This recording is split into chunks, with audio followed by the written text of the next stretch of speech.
નમસ્કાર, નિર્માણ ન્યૂઝની વિશેષ રજૂઆત ઝીરોર કાર્યક્રમ સાથે હું છું યજ્ઞ ત્રિવેદી. દર્શક મિત્રો, આજે ઝીરોર કાર્યક્રમમાં ચર્ચા કરવા જઈ રહ્યા છે બેરોજગારીના મુદ્દાને લઈને. હમણાં જ મેં યુનિયન બજેટ અને ગુજરાતના બજેટ ઉપર બહુ મહત્ત્વપૂર્ણ ચર્ચાઓ કરી હતી, જેમાં બેરોજગારીનો પણ એક મુદ્દો તેમાં અમે ચર્ચા કરી હતી કે બેરોજગારીની અત્યારે હાલની પરિસ્થિતિ શું છે. એક વાત બહુ સાચી છે કે જ્યારે આપણે ભારતની વાત કરીએ તો ભારતની સમકક્ષમાં ગુજરાતમાં બેરોજગારીનો દર ક્યાંક ઓછો જોવા મળતો હોય છે, અને તે વાત સાચી છે અર્થશાસ્ત્રીઓના મત અનુસાર. તેની સાથે જે સ્ટેટિસ્ટિક્સના જે આંકડા સામે આવે છે તેને લઈને પણ. તો બીજી બાજુ જ્યારે ગુજરાતની વાત કરીએ તો ગુજરાતમાં રજિસ્ટર્ડ ગ્રેજ્યુએટ બેરોજગારોમાં 34% આર્ટ્સ, 38% કોમર્સ અને સાયન્સના વિદ્યાર્થીઓ છે, અને એન્જિનિયરિંગના 9,000 જેટલા વિદ્યાર્થીઓ નોકરીની શોધમાં જોવા મળી રહ્યા છે. અને આ રિપોર્ટ એ એમ કહેવાય ને કે કોઈ સંસ્થા દ્વારા નહીં, પરંતુ રાજ્ય સરકારે જાહેર કરેલો સામાજિક આર્થિક સમીક્ષાનો એક રિપોર્ટ છે કે જેમાં ખબર પડી કે ના કેવા પ્રકારની પરિસ્થિતિ છે તેમ. જેમાં બેરોજગારોમાં 96% શિક્ષિત, 40% ડિપ્લોમા ગ્રેજ્યુએટ, 1.10 લાખથી વધુ વિદ્યાર્થીઓ ડિપ્લોમાથી પોસ્ટ ગ્રેજ્યુએટ સુધીની ડિગ્રી પણ ધરાવતા હોવાની વિગતો સામે આવી છે. અને સામાજિક આર્થિક સમીક્ષા 2024 અને 25માં જે આંકડાઓ દર્શાવવામાં આવ્યા છે, જેમાં 9 મહિનામાં રોજગાર વિનિમય કચેરીમાં નોકરી મેળવવામાં કુલ 2.92 લાખ લોકોએ નોંધણી કર્યા હોવાની પણ વિગતો સામે આવી હતી. તો જ્યારે આપણે ત્રીજા ભાગના ગ્રેજ્યુએટની વાત કરીએ ને તો તેમાં ધોરણ 10ના જે 85,073 બેરોજગાર, ધોરણ 12ના 84,706, ડિપ્લોમાના 14,707, ગ્રેજ્યુએટના 84,054, પોસ્ટ ગ્રેજ્યુએટના 11,738 જેટલા બેરોજગાર જોવા મળી રહ્યા છે. તેવી બાબતો પણ અત્યારે સામે આવતી હોય છે. હવે સૌથી વધુ બેરોજગારોમાં ગુજરાત પણ ટોપ 5 ઉપર છે તેવી બાબત જે સામે આવી છે. શ્રમ અને રોજગાર મંત્રાલયનો પણ એક જે રિપોર્ટ આવ્યો હતો ને તેમાં પણ ગુજરાતમાં 3.34 લાખ બેરોજગાર નોંધાયા હોવાની બાબત પણ સામે આવી હતી. ત્યારે બેરોજગારીનો જે આંકડો જોવા મળી રહ્યો છે ને, આ આંકડો અત્યારે હાલ કેટલો યોગ્ય છે, કેવા પ્રકારની પરિસ્થિતિ છે, તમામ મુદ્દાઓ પર મારે ચર્ચા વિચારણા કરવી છે. આ ચર્ચા વિચારણા કરવા માટે અમારી સાથે જોડી ગયા છે ડૉક્ટર કિશોર ભાનુશાળી કે જેઓ અર્થશાસ્ત્રી છે, ડૉક્ટર નિકુલ પટેલ કે જેઓ કોંગ્રેસ પાર્ટીના પ્રવક્તા છે, અને ઉર્વિશભાઈ કંથારિયા કે જેઓ ભારતીય જનતા પાર્ટીના પ્રવક્તા છે. જે આપ ત્રણનું સૌથી પહેલાં તો સ્વાગત છે. કિશોરભાઈ, શરૂઆત મારે આપનાથી કરવી છે. કિશોરભાઈ, હમણાં 2 દિવસ પહેલાં જ આપણે બજેટ ઉપર ચર્ચા કરી હતી, જેમાં યુનિયન બજેટ ઉપર પણ કરી હતી અને રાજ્ય સરકારનું જે બજેટ હતું તેમાં પણ આપણે ચર્ચા કરી હતી. એ વખતે આપણે એમાં એક બાબતને ઉમેરી હતી કે રાજ્ય સરકાર દ્વારા સ્ટાર્ટઅપ માટે 10,000 કરોડનું જે અલગથી ફંડ ઊભું કરવામાં આવ્યું છે તેવી બાબત સામે આવી હતી. સ્ટાર્ટઅપ એટલે અત્યારે તો કેવી છે કે એ માત્ર ગવર્મેન્ટ રોજગારી આપે નહીં, પરંતુ સ્વરોજગારી ઉત્પન્ન કરવા માટેનું એક માધ્યમ છે, જેવું આપે પણ કહ્યું હતું. કિશોરભાઈ, આ જે બેરોજગારીના આંકડા જોવા મળી રહ્યા છે, આ ક્યાંક થોડીક વિસંગતતાઓ તો અત્યારે ઉત્પન્ન કરે છે, કારણ કે જ્યારે એમ કહેવાય ને કે જે 2024ની વાત કરીએ તો 2024માં 2.80 લાખ શિક્ષિત બેરોજગાર નોંધાયા છે તેવી બાબતો સામે આવતી હોય છે. તો હવે આ રોજગારીના દર કયા માપદંડના આધારે આપણે નક્કી કરી શકીએ, અને સાથે સાથે આ જે બેરોજગારી અત્યારે સાચા અર્થમાં છે કે નહીં, તેના માટે આપ શું કહેશો? નમસ્કાર યજ્ઞભાઈ, પહેલા તો જે આપણે આંકડાની વાત જે અત્યારે તમે કરી રહ્યા છો કે 2.92 લાખ જે ટોટલ સપ્ટેમ્બર 2024 સુધી, એટલે આ પીરિયડમાં જે રજીસ્ટર થયેલા છે એમ્પ્લોયમેન્ટ એક્સચેન્જમાં આપણી પાસે 294 એમ્પ્લોયમેન્ટ એક્સચેન્જ છે. એમાં આ રજીસ્ટર્ડ થયેલા લોકોની જ વાત છે ખાલી, અને મોટા ભાગનો વર્ગ છે જે હજુ અનરજીસ્ટર્ડ નથી. અને એ રજીસ્ટરના આંકડાની અંદર તમે જો બ્રેકઅપ અંદર જોશો તો જે કુલ રજીસ્ટર્ડ જે 2,92,470 જે નોંધાયેલા ઉમેદવારો છે એ પૈકી 96% એટલે 2,80,278 એજ્યુકેટેડ છે, અને 12,192 એ અનએજ્યુકેટેડ છે. એટલે 96% જે લોકોએ રોજગાર કચેરીમાં નોંધણી કરાવેલી છે એ લોકો એજ્યુકેટેડ છે. એની અંદર તમે જે કહ્યું કે એન્જિનિયર ગ્રેજ્યુએટ પણ છે અને પોસ્ટ ગ્રેજ્યુએટ પણ છે. એટલે આ એક ઓવરઓલ એક જ સેગમેન્ટની વાત કરીએ છીએ કે જે લોકોએ રોજગાર કચેરીમાં રોજગારી માટે નામ નોંધાવેલું હોય એની વાત છે. હવે પ્રશ્ન એ થાય છે કે કેટલા ટકા લોકો નોંધણી કરાવે છે. ઓકે, એ સંખ્યા ખરેખર બહુ ઓછી છે. એટલે એ પણ તમારે જોવું પડે કે એક નાનો વર્ગ છે જે નોંધણી કરાવે છે. પણ એની પણ જો તમે અત્યારે આંકડાની ગણતરી કરીને એવું જો વિચારીએ કે ભાઈ એજ્યુકેટેડ લોકો વધારે નોંધાયેલા છે, એમને એવું તારણ આપણે કાઢીએ કે ભાઈ એજ્યુકેટેડ લોકોમાં બેરોજગારીનો દર વધારે છે, તો ખરેખર તમે જો લેબર ફોર્સ સર્વેની જે વાત આપણે હમણાં તમે વાત કરી, જે 23-24 નો લેબર ફોર્સ સર્વે થયો, એમાં એજ્યુકેશન વાઇઝ બેરોજગારીના આંકડા છે, અને એમાં અનએજ્યુકેટેડમાં બેરોજગારીનો આંકડો 0.2% છે, અને એજ્યુકેટેડમાં બેરોજગારીનો આંકડો 12 થી 13.5% વચ્ચેની આજુબાજુ આવે છે. એટલે તમે રાજ્ય સ્તરની વાત કરો આ આંકડાને ધ્યાનમાં રાખીને, અથવા લેબર ફોર્સ પાર્ટિસિપેશનના જે છે ડેટા જે કેન્દ્ર સ્તરે જાહેર થયેલા છે એને ધ્યાનમાં રાખો, પણ એક વસ્તુ સાફ છે કે એજ્યુકેટેડ લોકોમાં બેરોજગારીનો દર વધારે છે. હવે એનું કારણ શું આવ્યું? હવે એનું કારણ એક એવું છે કે એક તરફ જ્યારે તમે ઉદ્યોગકારોની વાત કરો, કેમ કે રોજગારી એટલે ખાલી સરકારી નોકરી એવું તો આપણે છે નહીં, પ્રાઇવેટ રોજગારી છે, સ્વરોજગારીની પણ વાત આવે છે, પણ જ્યારે તમે ઇન્ડસ્ટ્રીઝની વાત કરો ત્યારે એ જે નોકરી દાતાર છે, પ્રાઇવેટ સેક્ટર વાળા છે, એ લોકો એમ કે છે કે અમને માણસો મળતા નથી. એટલે કદાચ આપણે લોકલ છાપું ઉપાડીએ, ગુજરાત સમાચાર કે સંદેશ કેમ ના હોય, એક દોઢ પાનું ભરીને જાહેરાતો હોય છે કે નીડ, વોન્ટેડ, રિક્વાયર્ડ જોઈએ છે, અને બીજી બાજુ લોકો બેકાર છે. એટલે પ્રશ્ન ક્યાં છે? તો કે પ્રશ્ન ખાલી ડિમાન્ડ સપ્લાય ગેપનો છે. જે પ્રકારની રિક્વાયરમેન્ટ માર્કેટમાં છે અને જે પ્રકારનું મેન પાવર આપણે અત્યારે તૈયાર કરી રહ્યા છે, એની અંદર ગેપ છે. કેમ કે મોટા ભાગની જે યુનિવર્સિટીઝ હોય કે કોલેજીસ છે કે શૈક્ષણિક સંસ્થાઓ છે, એ આજની તારીખમાં ડિગ્રી આપે છે. હવે ડિગ્રીની સામે કયા પ્રકારની સ્કિલ એ છોકરો લઈને જાય છે, શું એને સ્કિલ જે આપણે ડેવલપ કરીએ છીએ એ એને નોકરી અથવા સ્વરોજગારી માટે કામની છે? અને ક્યાંક ને ક્યાંક આપણું સામાજિક બંધારણ પણ એવું થઈ ગયું છે કે આપણે સ્કિલ કરતા ડિગ્રીને મહત્વ આપતા થઈ ગયા છે. અને એ ક્યાંથી ચાલુ થાય? જ્યારે અત્યારે બોર્ડની એક્ઝામ ચાલે છે, મા બાપ બધા છોકરાને કહેતા હશે કે અત્યારે બોર્ડની પરીક્ષા છે, વાંચી લે પછી મજા છે. 11મા ધોરણનો છોકરો મજા કરે, 12માની બોર્ડની એક્ઝામ આવશે એટલે બધા માતા પિતા કહેશે બોર્ડની એક્ઝામ છે, વાંચી લે પછી કોલેજમાં મજા છે. એમ કરતા કરતા છોકરો કોલેજમાં ખરેખર મજા કરી લે, અને પછી જ્યારે માર્કેટમાં જાય ત્યારે ખબર પડે કે મારી મજાની શું સજા મળે છે. અને ક્યાંક ને ક્યાંક આપણી જે યુનિવર્સિટી છે કે કોલેજીસ છે, એના સિલેબસ એ આઉટડેટેડ છે. અને જ્યારે તમે એન્જિનિયરિંગની વાત કરો છો ત્યારે એન્જિનિયરિંગ કોલેજમાં જે ભણાવવામાં આવે છે અને એન્જિનિયરિંગ ઇન્ડસ્ટ્રીઝમાં જેની રિક્વાયરમેન્ટ છે, એની વચ્ચે બહુ મોટો સ્કિલ ગેપ છે. એટલે ક્યાંક ને ક્યાંક હવે પ્રયત્ન એ થવા જોઈએ કે જે સ્કિલ ગેપ છે એને કઈ રીતે ફૂલફિલ કરીએ. અને એ સંદર્ભમાં કદાચ તમને યાદ હોય, વચ્ચે આપણી થોડી ચર્ચા એકાદ મીટિંગમાં થઈ હતી.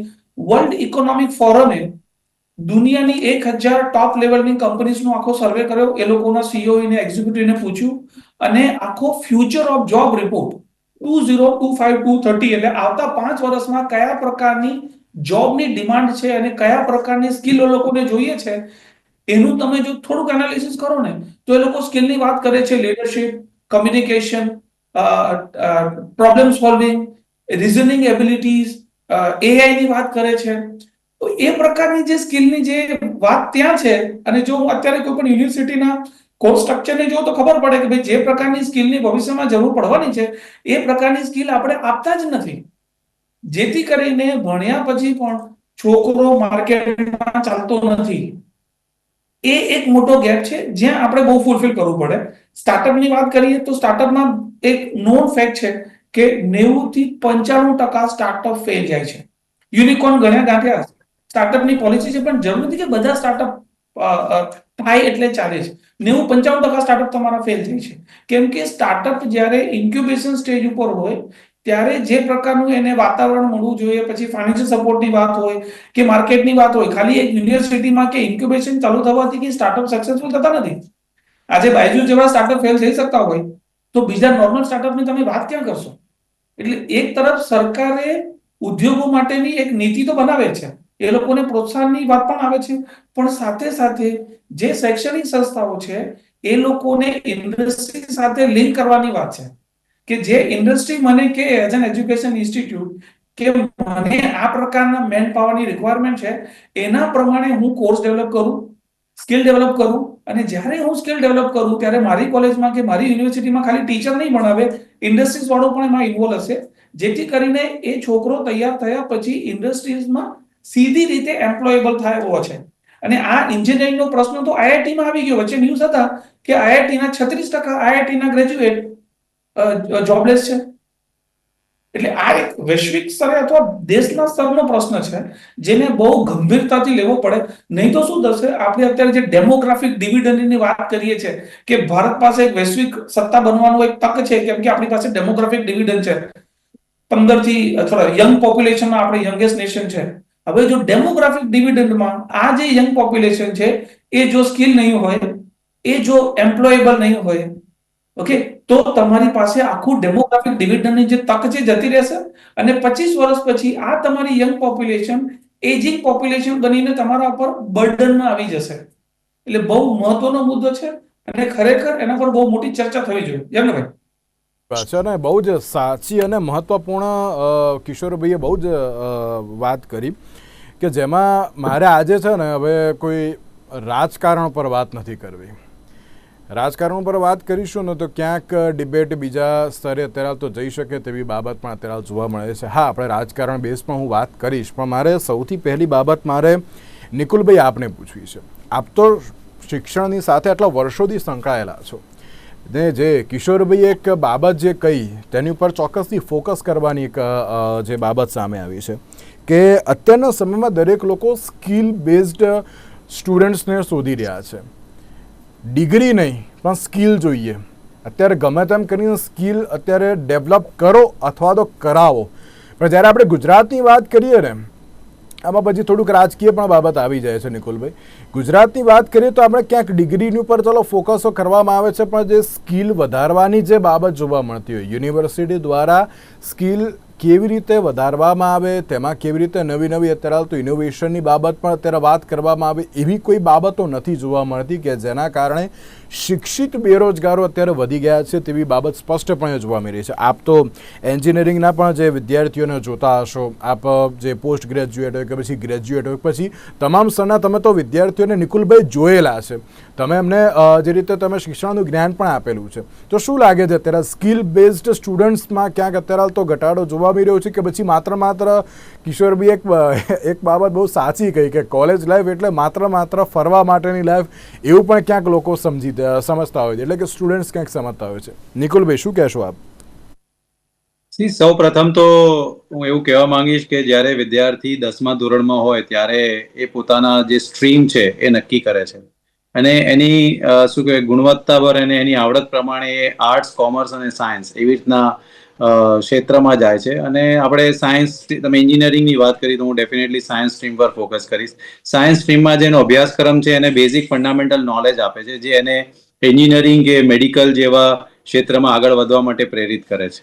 હવે સમજી લો કે વિદ્યાર્થી જ્યારે એન્જિનિયરિંગના ક્ષેત્રમાં જાય છે તો ત્યાં અલગ અલગ બ્રાન્ચીસ હોય છે, અને એ અલગ અલગ બ્રાન્ચનો જે ક્યુરિક્યુલમ હોય છે એ બેઝિકલી ઇન્ડસ્ટ્રીના વાઇડ સ્પેક્ટ્રમને મીટ કરવા માટેનો હોય છે, ના કે કોઈ પર્ટિક્યુલર સ્પેસિફિક ઇન્ડસ્ટ્રીને મીટ કરવા માટેનો. એટલે જે આ માનસિકતા છે ને ઇન્ડસ્ટ્રીને કે ભાઈ આ પર્ટિક્યુલર સ્કિલનો માણસ અમને જોઈએ છે. હવે તમે ખાલી એક પટ્ટી બનાવતા હોય તો એ પટ્ટી બનાવવા માટેનો કોઈ ક્યુરિક્યુલમ ડેવલપ ના થાય.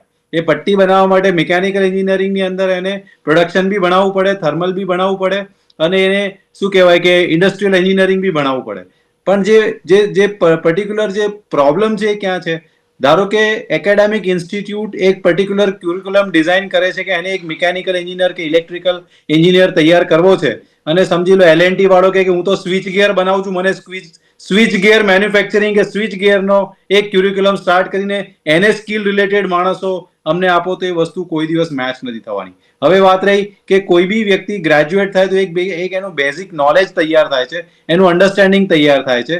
તો એક એપ્રેન્ટિસ એક્ટ 1961ની જોગવાઈ છે આપણા કાયદાની અંદર, અને એની અંદર એવું કહેવામાં આવે છે કે 6 મહિનાથી 4 વર્ષ સુધીનો એને એપ્રેન્ટિસ પીરિયડ કરવામાં આવે અને એની અંદર યોગ્ય સ્ટાઇપેન્ડ આપવામાં આવે. પરંતુ મોટા ભાગની કંપનીઓ આને નકારી કાઢે છે. અને હવે હાલ તમે જો, હું કોઈ રાજકારણી પણ સરકારના ઇનિશિયેટિવથી તમે જુઓ, એપ્રેન્ટિસ એક્ટ જે 1961માં હતો એને ફરીથી કાર્યરત કરવા માટે પ્રયત્ન થઈ રહ્યા છે. અને સ્ટાઇપેન્ડ જે છે એ 50% ઇન્ડસ્ટ્રી આપે છે ને 50% સરકાર આપે છે. તો ઇન્ડસ્ટ્રીને બધી વસ્તુ તૈયાર જોઈએ છે, કોઈને તૈયારી કરવી નથી અને પછી એમ કહે છે કે સ્કિલ બેઝ જોઈએ છે, પર્ટિક્યુલર વસ્તુ માટે જોઈએ છે, તો એ કોઈ દિવસ પૂરું થવાનું નથી. અને ઇન્ડસ્ટ્રીની વાત કરીએ, ઇન્ડસ્ટ્રીને ક્યુરિક્યુલમ, મારા મિત્ર ઇન્ડસ્ટ્રીના ક્યુરિક્યુલમની વાત કરતો હું એમને ધ્યાન દોરવા માંગીશ કે બોર્ડ ઓફ સ્ટડીઝ તરીકે અસંખ્ય મેલો અમારા તરફથી ઇન્ડસ્ટ્રીને લખવામાં આવે છે, કોઈ પણ જાતના ફીડબેક અમને મળતા નથી.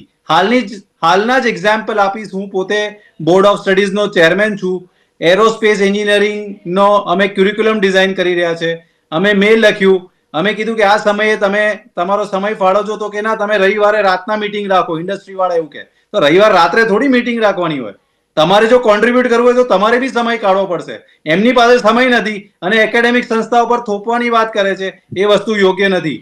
એટલે બંને તરફથી ઇનિશિયેટિવ થવું જોઈએ.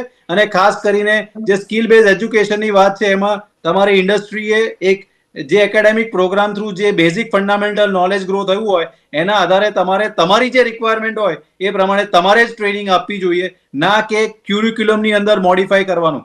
તમે જે નૈતિકતા, મૌલિકતાના મૂલ્યો જે ક્યુરિક્યુલમમાં એડ કરવાના જે પ્રયત્ન અત્યારે થઈ રહ્યા છે ને, એની અંદર હું એવું ચોક્કસ અનુભવ કરી રહ્યો છું કે જે કોર સબ્જેક્ટ છે એના અવગણના થઈ રહ્યા છે, એના અવમૂલ્યન થઈ રહ્યા છે. અને જે વિદ્યાર્થીને જે શીખવાના પ્રયત્ન હોય એ ફક્ત ને ફક્ત શું કહેવાય કે કોઈ બી બીજા ક્રેડિટ એડ કરીને એને કોર્સ પૂરો કરવા માટેના જે પ્રયત્ન, એના લીધે બી શું કહેવાય કે નોલેજ બેઝ જે વધવું જોઈએ નથી વધી રહ્યું.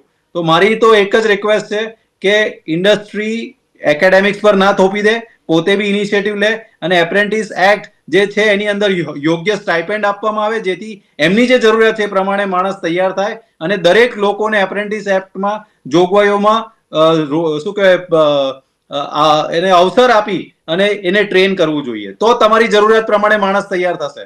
બધું રેડીમેડ જોઈએ છે ઇન્ડસ્ટ્રીને, ક્યાંથી આપશે બધા? બિલકુલ બિલકુલ સાચી વાત છે. ઘણી મહત્વની બાબત અત્યારે હાલ તો કહી. ઉર્વિશભાઈ, હવે બાબત આપની ઉપર પણ આવે છે. નો ડાઉટ મેં ના પાડી હતી કે હું રાજકારણ નહીં કરું, પણ હવે તમારા માટે અત્યારે મારે થોડું ઘણું તો લાવવું જ પડશે. કારણ કે એટલા માટે કે આપણે યુનિવર્સિટીઝને અત્યારે બનાવીએ છીએ, પરમિશન આપી દઈએ છીએ, પણ માત્ર ડિગ્રીની પરંતુ સ્કિલ ઉપર ફોકસ અત્યારે કરવું એની પણ જવાબદારી એ રાજ્ય સરકારની બને છે. રાજ્ય સરકારની એટલા માટે કારણ કે એવા કંઈક નવા તમે પણ અત્યારે તો કોર્સ એવા ડેવલપ કરો કે જ્યાં અત્યારે તો વિદ્યાર્થીઓ સ્કિલ ઉપર અત્યારે આગળ વધતા હોય. કિશોરભાઈ, મારી એક બાબતથી અત્યારે એગ્રી થશે કે અત્યારના સમયમાં ઘણા એવા વિદ્યાર્થીઓ, સ્ટુડન્ટ્સ છે કે જે અત્યારે સ્કિલ બેઝડ પ્રોગ્રામ ઉપર સૌથી વધારે ફોકસ કરી રહ્યા છે. લાઈક હું અત્યારની વાત કરું તો અત્યારે જર્નલિઝમમાં છોકરાઓ ઘણા બધા વધી ગયા છે. કેમ? કારણ કે એમાં કંઈક સ્કિલ જોવા મળતી હોય છે. અત્યારના સમયમાં આપણે આઈટીયુમાં કેમ વધારે લોકો જઈ રહ્યા છે? કારણ કે એઆઈમાં કંઈક સ્કિલ અત્યારે તો તેમનું બતાવી છે એટલા માટે. એડિટિંગમાં અત્યારે જે વિદ્યાર્થીઓ જઈ રહ્યા છે, કેમ? કારણ કે એમાં સ્કિલનો ઉપયોગ થાય છે એટલા માટે. સો ઉર્વિશભાઈ, રાજ્ય સરકારની પણ એક જવાબદારી છે કે ના, તમે યુનિવર્સિટીને અત્યારે મંજૂરી આપો છો, પણ અમુક જગ્યાએ એવી રીતે કાર્ય કરવા જરૂરી છે કે આ પ્રમાણેની બેરોજગારી પણ ઘટાડવી એ બહુ જરૂરી છે. હું એમ નથી કહેતો કે ના, રાજ્ય સરકાર જ એમને સરકારમાં જ બધાને જોબ આપે. ના, એ પોસિબલ નથી ક્યાંક. પણ એ પ્રકારની સિચ્યુએશન પણ ક્રિએટ કરે કે જેમાં અત્યારે કોઈને વાંધો ના આવે, કોઈ સ્ટુડન્ટને વાંધો ના આવે. ઉર્વિશભાઈ. યજ્ઞભાઈ, આપે ખૂબ સરસ રીતે આજે વિષયને છેડ્યો છે અને કિશોરભાઈ અને નિકુલભાઈએ જે એમના દ્રષ્ટિકોણ વ્યક્ત કર્યા છે એ ખરેખર સરાહનીય છે. કારણ કે આપણે ઇસ્યુને ખરેખર સ્પર્શી રહ્યા છીએ. આપણે કોઈ રાજકીય વાત નથી કરતા, પરંતુ એક સમગ્ર સંસ્કૃતિને લગતી એક બહુ મોટી સમસ્યાની વાત કરી રહ્યા છીએ. અને એમાં જે કંઈ ફીડબેક આપણને અત્યાર સુધી મળ્યું એમાં ધેર કેનોટ બી એની ડિસએગ્રીમેન્ટ. હવે મૂળ જે અત્યારે પ્રશ્ન છે તો એમાં એક વાત બહુ સ્પષ્ટ છે કે ચિત્ર નિરાશાજનક નથી. આશા આપણે ચોક્કસ રાખીએ, પરંતુ વાસ્તવિકતા આપણે જોઈએ તો આપે પણ આપના શરૂઆતના આપણે ઉદ્બોધનમાં કહ્યું કે જે આંકડા જે આવેલા છે ઓવરઓલ, એમાં ગુજરાતમાં બેરોજગારીનો દર પ્રમાણમાં ઓછો છે. મિનિસ્ટ્રી ઓફ સ્ટેટિસ્ટિક્સ અને પ્રોગ્રામ ઇમ્પ્લિમેન્ટેશન ગવર્મેન્ટ ઓફ ઇન્ડિયાના જે લેટેસ્ટ આંકડા છે એના અનુસાર ગુજરાતનો બેરોજગારી દર 1.7% છે, જે 4% ઘટીને છેલ્લા 3 વર્ષમાં 1.7% ઉપર અત્યારે સ્થિર થયો છે. એ એક સારી બાબત છે. આપે જે વાત કરી મિનિસ્ટ્રી ઓફ લેબરના આંકડા, કે એમાં જે રજિસ્ટર્ડ અનએમ્પ્લોયડ છે અને એમના જે બાયફર્કેશન્સ આપ્યા છે કે આટલા સાયન્સ ગ્રેજ્યુએટ્સ છે, આટલા આર્ટ્સ ગ્રેજ્યુએટ્સ છે, આટલા કોમર્સ છે, એન્જિનિયરિંગ છે, ડિપ્લોમા હોલ્ડર્સ છે, એ એક અલગ આંકડાકીય એનાલિસિસ છે. અને એ ચોક્કસ એક દિશા માગે છે, પરંતુ એ દિશા કઈ હોઈ શકે? આપણે વાત કરી, બધી જ વાત બરોબર છે કે ડિગ્રી અને સ્કિલ, ઇન્ડસ્ટ્રી, એકેડેમિયા, ઇન્ટરેક્શન, બધી વાત બરોબર છે. વૈજ્ઞાનિક આયામો જે પ્રમાણે વૈશ્વિક અર્થતંત્રમાં નવા આયામો આવી રહ્યા છે, એના પ્રમાણે વર્ક પેટર્ન્સ ચેન્જ થઈ રહી છે, આ બધી વાત બરાબર છે. પરંતુ છેલ્લે ગ્રાઉન્ડ લેવલે આપણે ખરેખર કોઈક એક ફેરફાર કરવાનો હોય તો એ શું હોય, અને એ દિશામાં શું કંઈ થઈ રહ્યું છે, એ આપણો પ્રશ્ન છે. તો સૌથી મોટો અત્યારે જે ઇસ્યુ છે એ ઇન્સ્ટિટ્યુશનલ સ્કિલનો છે. વિદ્યાર્થીએ તો સ્કિલ ડેવલપ કરવી જ પડશે, ઇન્ડસ્ટ્રીએ પણ સ્કિલ ડેવલપ કરવી પડશે કે કેવી રીતે સોર્સિંગ કરવું, એ સોર્સિંગ સ્કિલ્સ પણ ઇન્ડસ્ટ્રીએ ડેવલપ કરવી પડશે. વિદ્યાર્થીએ એમ્પ્લોયેબિલિટી, કેવી રીતે પોતાની રોજગારી ક્ષમતા વધે એ માટેની સ્કિલ ડેવલપ કરવી પડશે. અર્થતંત્ર એટલે ત્રણેયનો એ મહાકુંભ છે, એક વ્યક્તિ, અર્થતંત્ર અને સરકાર. પરંતુ જે નીડ એરિયા છે, એ નીડ એરિયા એ છે કે ઇન્સ્ટિટ્યુશનલ સ્કિલ ડેવલપમેન્ટ. એ ઇન્સ્ટિટ્યૂટ એ બ્રિજ બને છે એ ઇન્ડસ્ટ્રી અને વિદ્યાર્થી વચ્ચે, કારણ કે દરેક વિદ્યાર્થીને એટલી બધી સગવડ નથી હોતી કે પોતે વ્યવસાયિક માર્ગદર્શન મેળવીને ઇન્ડસ્ટ્રીની રિક્વાયરમેન્ટ્સ આઈડેન્ટિફાઈ કરી અને પોતે યોગ્ય સ્કિલ ડેવલપ કરીને રોજગારી માટે તૈયાર થઈ જાય. એ ઇન્સ્ટિટ્યુશનલ મેકેનિઝમમાં જે અત્યારે જે સિમ્બોલિઝમ છે, એ સિમ્બોલિઝમથી ઉપર આવી સ્કિલ ડેવલપમેન્ટ તરફ, ઇન્સ્ટિટ્યુશનલ સ્કિલ, કે તમારા ઇન્સ્ટિટ્યૂટમાં 2000 વિદ્યાર્થીઓ છે તો એ 2000 વિદ્યાર્થીઓને કઈ રીતે પ્લેસમેન્ટ મળે, એના ઘણા ઇન્સ્ટિટ્યૂટ છે. સરકાર પણ આ દિશામાં ખૂબ પ્રયત્ન નક્કી કરવાની એક જવાબદારી રાજ્ય સરકારની પણ બને છે, એટલે તમારે પણ એની પર ફોકસ કરીને ક્યાંક કાર્ય કરવું બહુ જરૂરી જોવા મળી રહ્યું છે. ચોક્કસ. એટલે એમાં આવેલો એક મોટો ફેરફાર એ છે કે યજ્ઞભાઈ, કે મેન પાવર પ્લાનિંગ આ એક સબ્જેક્ટ તરીકે સરકારના ધોરણે કે રાજકીય સ્તરે ખૂબ જ અનિવાર્ય બની ગયો છે. આપણે ફેક્ટરી ફિઝિક્સ છે કે 5 કોલેજ હતી એન્જિનિયરિંગની, નિકુલભાઈને ખ્યાલ છે અત્યારે 75 કોલેજ થઈ ગઈ છે. હવે એ ફેક્ટરી ફિઝિક્સ છે, પરંતુ એ જે બહાર આવે છે એની યોગ્ય સ્કિલ ડેવલપ કરવાની જવાબદારી એ ઇન્સ્ટિટ્યૂટની પણ છે. કારણ કે માત્ર સિલેબસ ઓરિએન્ટેડ થર્મોડાયનેમિક્સ ને બેસિક ઇલેક્ટ્રિકલ એન્જિનિયરિંગ ને માઇક્રો ઇલેક્ટ્રોનિક્સ ભણાવી દેવાથી પૂરતું નથી. જેવી રીતે કિશોરભાઈએ વાત કરી, તો કમ્યુનિકેશન સ્કિલ્સ બહુ અગત્યની વાત છે, તો બેસિક કમ્પ્યુટિંગ સ્કિલ્સ બહુ અગત્યની વાત છે. કારણ કે કોઈ પણ એમ્પ્લોયર આજે કમ્યુનિકેશન સ્કિલ્સ વગર એમને પોસાય એમ નથી, નવી રિક્રુટમેન્ટ. એટલે આ બધી જે ગેપ્સ છે, એ ગેપને તમારે પૂરવા પડશે હવે. રાઈટ. એટલે એના માટે સરકાર ખૂબ જ એના માટે જાગૃત છે, અને યુનિવર્સિટી સાથે સતત સંવાદ દ્વારા આ એલિમેન્ટ કેવી રીતે આવી શકે પ્રોસેસમાં, એના માટે બહુ સક્રિય પ્રયત્ન. પણ આ એવું નથી કે ક્વોન્ટિફાય થાય એવું છે. ક્વોન્ટિફાઈ કરવું અઘરું છે આ વસ્તુ. એ ક્વોલિટેટિવ ચેન્જ લાવવાનો છે કે ઇન્સ્ટિટ્યુશનલ સ્કિલ ડેવલપમેન્ટ, કે 80 એન્જિનિયરિંગ કોલેજ છે તો એમાંથી કેટલી એન્જિનિયરિંગ કોલેજ પાસે ઇન્સ્ટિટ્યુશનલ સ્કિલ ડેવલપમેન્ટ મેકેનિઝમ છે? 30 સેકન્ડ, મારે એક સવાલ ખાલી હજુ કિશોરભાઈને પણ મારે કરવાનો છે. ઇન્ડસ્ટ્રી એવું કહે છે કે નૈતિકતાના મૂલ્યો બી યુનિવર્સિટી શીખવાડે, તો બેઝિક હ્યુમન વેલ્યુઝ ના સબ્જેક્ટ્સ બી આજે એન્જિનિયરિંગના ક્યુરિક્યુલમમાં એડ કરવામાં આવી રહ્યા છે ઉપરથી. તો જરૂરી છે એ નૈતિકતાના પાર્ટ કોણ ભણાવવા જોઈએ? જી બિલકુલ બિલકુલ સાચી વાત છે. અત્યારે યુનિવર્સિટી પોતાના કરિક્યુલમમાં કઈ કઈ બાબતો એડ કરે તે પણ એક સવાલ થતો હોય છે. કિશોરભાઈ, આપણે શું કહેવું છે લાસ્ટ એન્ડ ફાઇનલ? અને મારે એક બાબત એ પણ કહેવું છે કે જે પ્રમાણે આપણે બહારના દેશોમાં જોવા જઈએ ને તો ક્યાંક સ્કિલ ઉપર સૌથી વધારે ફોકસ કરવામાં આવે છે. સાથે હવે રાજ્ય સરકાર અને કેન્દ્ર સરકાર દ્વારા પણ સ્કિલ બેઝડ પ્રોગ્રામ માટે પણ અત્યારે વધારે પડતું ફોકસ કરવું જોઈએ. તેના માટે આપ શું કહેશો? પ્લસ જો તમે સ્ટાર્ટઅપ કરી રહ્યા છો, તમે જે રીતે કહ્યું ને કે ઘણા બધા ક્યાંક ફેલ પણ જતા હોય છે, જો સ્ટાર્ટઅપ કરો તો સ્ટાર્ટઅપને પણ કેવી રીતે આગળ રાખવું ને તેના માટે પણ ક્યાંક અત્યારે તો અલગ અલગ કાર્યક્રમ કરવા એ બહુ જરૂરી જોવા મળતા હોય છે. કિશોરભાઈ, જો એક તો જ્યાં સુધી આ રોલની સવાલ છે ત્યાં સુધી થોડું ટૂંકમાં કહેજો પ્લીઝ. હા, જો એક નવી જે આપણી શિક્ષણ નીતિ આવી એમાં આ પ્રકારની વસ્તુઓને ઇન્કોર્પોરેટ કરવાનો ઓલરેડી પ્રયત્ન થયેલો છે. એટલે ક્યાંક ને ક્યાંક હજુ એ જે નવી જે શિક્ષણ નીતિ આવી એનું અમલીકરણમાં હજુ આપણે થોડાક મહેનત કરવાની જરૂર છે. એ ખાસ એક જરૂર આવશે. બીજું, ઔદ્યોગિક વાતાવરણ રોજ રોજ બદલાય છે. આજે આપણે આર્ટિફિશિયલ ઇન્ટેલિજન્સ, મશીન લર્નિંગ ને રોબોટિક્સના જીવીએ છીએ.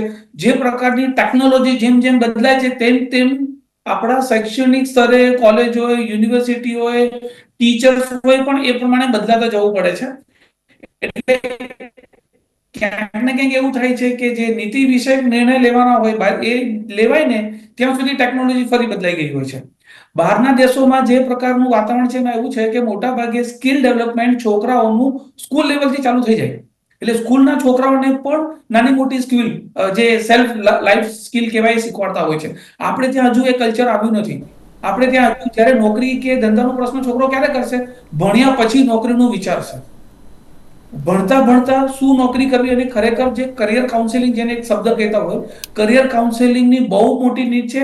અને ત્યાં મને લાગે છે કે સરકારે કંઈક કરવું પડશે કે છોકરાઓને સાચા સમય માર્ગદર્શન મળે કે મારા બાળકમાં અથવા વ્યક્તિ તરીકે મારી પાસે કઈ સ્કિલ છે જેને અથવા મને જેમાં ઇન્ટરેસ્ટ છે, એમાં કયા પ્રકારની સ્કિલ ડેવલપ કરવું જેથી કરીને મને આગળ જતા મારી લાઈફ, પછી હું પોતાનો વ્યવસાય કરું કે નોકરી કરું, એમાં હું સફળ થઈ શકું. એ પ્રકારની મારી આવડત પ્રમાણે કઈ સ્કિલ મેચ થાય છે એના પ્રમાણે કયો કોપ. કેમ કે અત્યારે જે આજની નવી ઉદ્યોગ શિક્ષણ નીતિમાં આપણે સાયન્સ, કોમર્સ, આર્ટ્સ ની વાત જ નથી કરતા. નવી શિક્ષણ નીતિ બધાને ભેગા કરી દીધા છે. એટલે બિલકુલ બિલકુલ બિલકુલ જી બિલકુલ બિલકુલ બિલકુલ. તેની સાથે જ કિશોરભાઈ, ઉર્વિશભાઈ અને નિકુલભાઈ, આપ ત્રણના આભાર અમારી સાથે ચર્ચા વિચારણામાં જોડાવા માટે. બહુ સાચી વાત કહી કે અત્યારે સ્કિલ બેઝડ પ્રોગ્રામિંગ ઉપર અત્યારે ધ્યાન આપવું બહુ જરૂરી છે. રાજ્ય સરકાર હવે આગામી સમયમાં શું કરશે, કેન્દ્ર સરકાર શું કરશે તે તો આવનારો સમય જ બતાવશે. વિશેષ કાર્યક્રમ આપશો રજા. નમસ્કાર.